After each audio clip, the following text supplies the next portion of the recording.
بسم الله الرحمن الرحيم. سأل سائل بعذاب واقع للكافرين ليس له دافع من الله ذي المعارج. تعرج الملائكة والروح إليه في يوم كان مقداره 50,000 سنة فاصبر صبرا جميلا إنهم يرونه بعيدا ونراه قريبا. يوم تكون السماء كالمهل وتكون الجبال كالعهن ولا يسأل حميم حميما.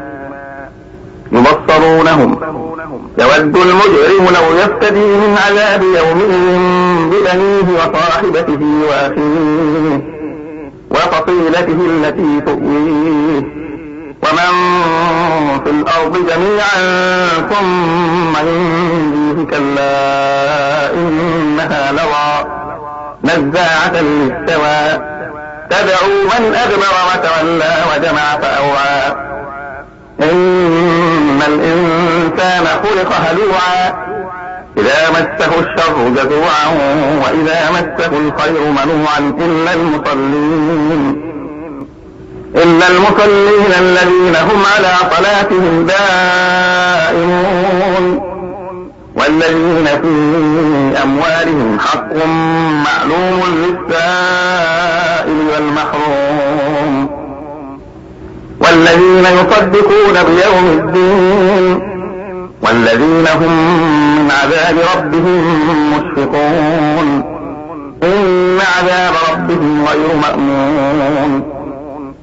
والذين هم لفروجهم حافظون إلا على أزواجهم أو ما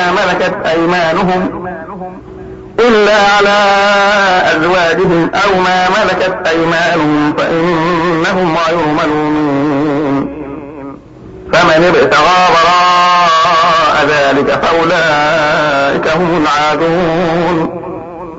والذين هم لأماناتهم وعهدهم راعون والذين هم بشهاداتهم قائمون والذين هم على صلاتهم يحافظون أولئك في جنات مكرمون. فما للذين كفروا قبلك مهطعين عن اليمين وعن الشمال عزين. أيطمع كل امرئ منهم أن يدخل جنة نعيم كلا إنا خلقناهم مما يعلمون. فلا أقسم برب المشارق والمغارب إنا لقادرون على أن نبدل خيرا منهم وما نحن بمسبوقين. فذرهم يخوضوا ويلعبوا حتى يلاقوا يومهم الذي يوعدون. يوم يخرجون من الأجداث سراعا كأنهم إلى نصب يوفضون خاشعة أبصارهم ترهقهم ذلة ذلك اليوم الذي كانوا يوعدون.